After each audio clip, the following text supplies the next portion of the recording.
When Emmanuel Macron warned that Europe would become a vassal if it simply followed the American rhythm, it sounded like a provocation. But it wasn't a slip. It was a confession of frustration. Across the continent, from Berlin to Paris to London, leaders are beginning to say the quiet part out loud. Europe feels cornered, protected by America, yet slowly suffocated by its strategy. Friedrich Merz in Germany said it bluntly: Europe is still far too dependent on the US. Olaf Scholz talks about building sovereignty in a world of new dependencies. Even Britain's former PM Theresa May admitted Washington will always act in its own interest first. Different tones, same message. Europe knows it's being managed, not empowered. And behind these words lies a deeper truth. This isn't about short-term policy clashes or hurt pride. It's about the architecture of US grand strategy, a design that, in protecting its dominance, has ended up choking its most fundamental ally. Washington's priority is simple: stop the formation of a unified Eurasia that could connect China's factories, Russia's energy, Central Asia's resources, and Europe's markets into one coherent land network. Because if that happens, power shifts inland, beyond the reach of American naval supremacy and the dollar system that sustains it. So what does the US do? It builds friction into the map. It keeps Eurasia politically fragmented and logistically unreliable. Every route that could unite the continent, rail, road, or pipeline, passes through tension, sanctions, or US influence. The strategy isn't conquest, it's containment through complexity. Look at the geography. The Caucasus, squeezed between the Caspian and the Black Sea, is held in permanent suspense.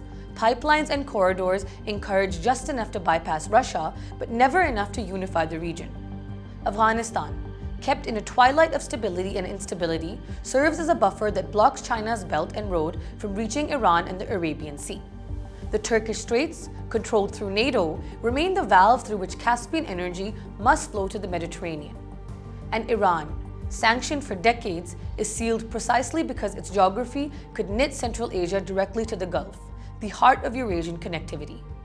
Each choke point is a lever, each lever a reminder. Land routes must remain contested so that sea routes and the US Navy remain indispensable. But here's the paradox. In blocking Eurasian integration, the US also blocks Europe's natural growth. The continent that once thrived on cheap Russian energy and open trade with Asia is now struggling under the weight of expensive gas, disrupted supply chains, and industrial decline. Macron's talk of strategic autonomy and Scholz's call for sovereignty are polite expressions of a deeper pain. Europe's economic future is being traded for America's geopolitical comfort. So the question is simple. Can Europe keep accepting security at the expense of prosperity?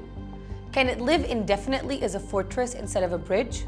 For now, the fear of Russia keeps it obedient. But over time, the costs will speak louder than loyalty. That's the hidden contradiction of the Western alliance.